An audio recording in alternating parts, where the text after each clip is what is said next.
बहुत समय पहले की बात है। एक गांव में रामलाल नाम का एक किसान बहुत गरीब रहता था।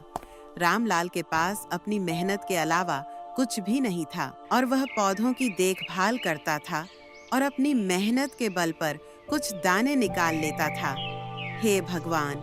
इतनी मेहनत करने के बाद भी क्या हुआ कि एक भी दाना नहीं निकला। वह खेत में कड़ी मेहनत करता था, लेकिन उसके पास अनाज और पानी की बहुत कमी थी, क्योंकि गांव अक्सर गिर जाता था और पानी की कमी हो जाती थी। इसलिए उसका खेत हर साल सूख जाता था और उसे पर्याप्त अनाज नहीं मिलता था। एक दिन जब रामलाल की हालत बहुत खराब हो गई, तो उसने सोचा कि अब उसे कुछ और करना होगा। वह सोचने लगा कि काश मैं खुद अपनी किस्मत लिख पाता, और यह सोचते सोचते मलाल एक दिन जंगल में चला गया। जंगल में आगे जाकर उसने एक बूढ़े साधु को देखा।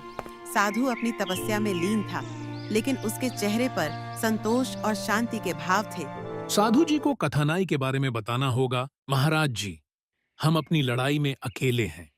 हमारा कोई बच्चा नहीं है और नहीं तो कोई मेरा साथ देता है। तुम्हारा चेहरा देखते ही मुझे पता चल गया था। बस बेटा, तुम जो कर रहे हो उसे भूल जाओ। बेटा, महाराज जी, हम बहुत मेहनती लोग हैं। मैं अपने खेतों में बहुत मेहनत करता हूँ, फिर भी मुझे खेत से उतनी फसल नहीं मिल पाती है। साधु जी रामलाल से कहते हैं, देखो बेटा, मेरा विश्वास करो, ऐसा कुछ भी नहीं है जो तुम नहीं कर सकते।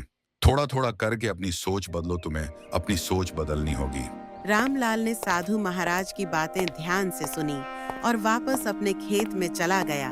और वापस आकर उसने कड़ी मेहनत के साथ साथ उसे भी अपनी सोच बदलनी होगी, और अगले दिन से रामलाल अपने खेत में काम करना जारी रखेगा।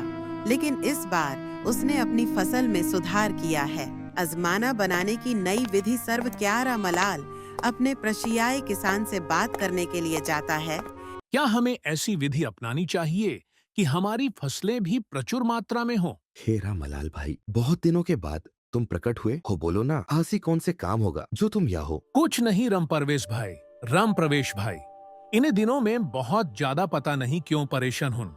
ऐसी क्या चीज हो गए तुम्हारी जिंदगी में जो तुम परेशान हो। कुछ नहीं रमप्रावेश भाई, एक किसान का दूसरे किसान से क्या ही कम हो सकता है। और बताओ, मैं आपकी क्या मदद कर सकता हूँ। कोई जरूरी बात हो तो आप मुझे याद किए। ऐसा बिल्कुल बीच ही नहीं है भाई। आप किसान होकर भी क्या बात कर रहे हो? समय होगा या नहीं? मैं घर में अकेला आदमी हूँ। हम बहुत मेहनत करते हैं, लेकिन हमारी फसल बहुत कम होती है। कोई आपके पास सपय होगा तो बता दीजिए, इसीलिए मैं आपके पास आया हूँ। काम करो, अपनी ये जमीन मुझे बेच दो। नहीं नहीं राम परवेश भाई, आपने हमें ये के बोलो दिया। हमें ऐप से उम्मीद भी नहीं थी कि आप हमसे इस तरह बात करेंगे। आप जानते हैं कि हमने ऐप जानते हैं कि मेरा पास एक ही कहती है जिसमें हम अपना पेट भरने के लिए काम करते हैं। इसलिए मैं इसमें आपकी की हुई मदद नहीं कर सकता। आप यहाँ से जा सकते हैं। रामलाल वह मदद की उम्मीद में गया था, लेकिन उसे निराश होकर लौटना पड़ा।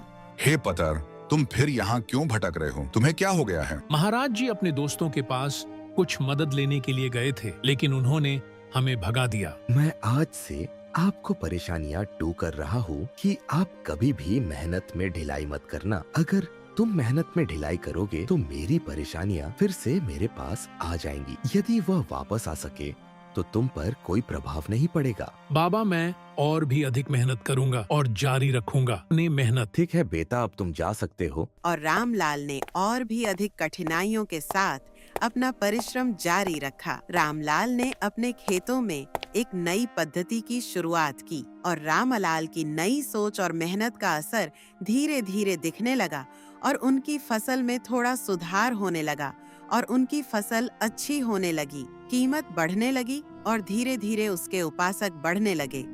तभी उसका दोस्त राम परवेश आता है। अरे भाई, क्या बात है, इस साल हमारे अनाज से भी बेहतर हो गया है। ऐसी क्या बात है? राम पारबीस भाई, ये सब मेहनत का फल है और थोड़ा हमारे ऊपर प्रभु का कृपा है। हम भी यही काम करेंगे। जब मुझे जरूरत थी तो मैं तुम्हारे पास तुम्हारे खेतों के बारे में पूछने गया था, लेकिन तुमने कहा था कि तुम्हें अपने खेत बेच देने चाहिए। इसलिए मैं तुम्हें अभी बताता हूँ, सब हमारी मेहनत का फल है। बाकी आप हमारे बारे में कुछ भी सोचें, मुझे कोई फर्क नहीं पड़ता। आप अपनी जिंदगी को बेहतर बना सकते हैं। इस वीडियो को लाइक करना ना भूलें दोस्तों। मैं आपसे अपनी अगली कहानी में मिलूंगा।